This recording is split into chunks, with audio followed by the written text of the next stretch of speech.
اعوذ باللہ من الشیطان الرجیم بسم اللہ الرحمن الرحیم۔ آج کا ہمارا ٹاپک سوائل ایروجن، سبجیکٹ ہے انوائرمنٹ سائنس، کلاس ہے 12 سوائل ایروجن۔ اس سے پہلے ہم نے پڑھا ہے کہ types of the soil, soil profile کے بارے میں ہم نے پڑھا، اور ہم نے کمپوزیشن آف دا سوائل کے بارے میں پڑھا، سوائل کیا ہوتی ہے۔ لیکن آج کا ہمارا ٹاپک جو ہے وہ ہے سوائل ایروجن۔ یعنی سوائل ایروجن کیا ہے؟ سوائل ایروجن کی ڈیفینیشن اگر ہم لکھیں گے، it is the loss of top layer of the soil,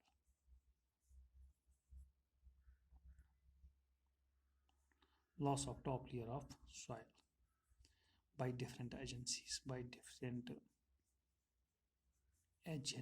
such as, for example, water سے or wind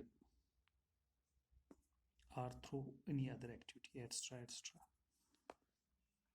یعنی جو سوائل ایروجن ہے، جب زمین کی وہ اوپری والی تہ جو سب سے زیادہ فرٹائل ہوتی ہے، جب وہ چلی جاتی ہے، جب وہ ویسٹ ہو جاتی ہے، جب بارش اس کو اپنے ساتھ لے جاتی ہے، تو ہم اس کو سوائل ایروجن کا نام دیتے ہیں۔ کیونکہ سوائل ایروجن کے بعد یہ زمین جو وہاں پہ رہتی ہے وہ فرٹائل زمین نہیں رہتی ہے، وہ بیرن زمین رہتی ہے وہاں پہ، جو نیوٹریشنل ڈیفیشینٹ زمین وہاں پہ رہتی ہے۔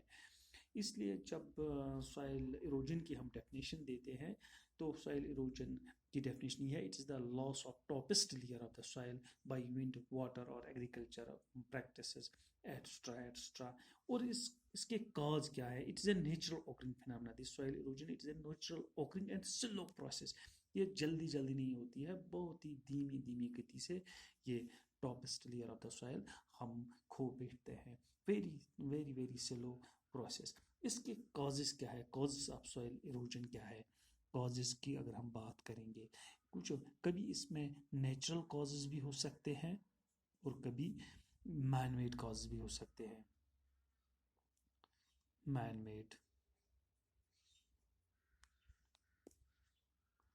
سم of the principal causes of soil erosion, جیسے کبھی نیچرل کلائمیٹ آتی ہے، طوفان آ جاتا ہے، اس سے سوائل لاس ہو جاتی ہے، یا کبھی تیز بارشیں آ جاتی ہیں، اس سے آ جاتی ہیں۔ جیسے کازز کی ہم بات کریں گے تو پہلا ہم لکھیں گے رین اینڈ رن آف واٹر۔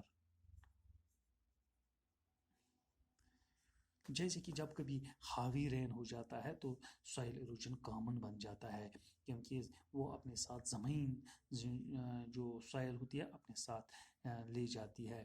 اچھا، اسی طریقے سے رن آف واٹر جو پہلے چلتا ہے، اس سے بھی سوائل ایروجن ہو جاتا ہے۔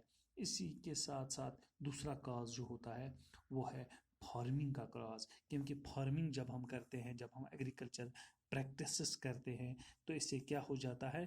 تو زمین لوز ہو جاتی ہے، زمین اپنا سوائل اپنا سٹرکچر کھو بیٹھتی ہے۔ تو ٹلرنگ سے it breaks the structure of the soil, it is the main contributor of the soil erosion. These farming practices reduces this activity tend to have far less issues with soil erosion. جو یہ agriculture practice ہم کرتے ہیں، tailoring کرتے ہیں، agriculture practice, اس سے soil کا structure جو ہے وہ لوز ہو جاتا ہے، وہ سافٹن بن جاتا ہے، and it becomes suitable for rains اور ونڈ ٹو گیٹ ایروڈیڈ۔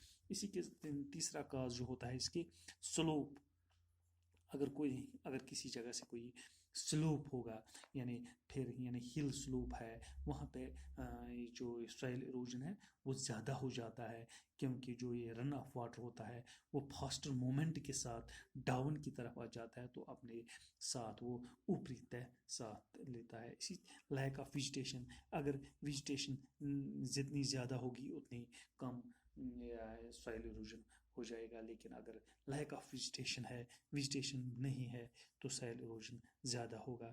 تو ففتھ کاز از ونڈ، جب ہیوی ونڈس آ جاتے ہیں تو وہ اپنے ساتھ یہ اوپری والی تہ لیتے ہیں، جو لائٹر والی سوائل ہو جاتی ہے۔ تو it is these 5 are the main causes of soil erosion. کل ہم پڑھیں گے کہ امپیکٹس آف سوائل ایروجن کیا ہے اور یہ کیسے ہم کنٹرول کر سکتے ہیں۔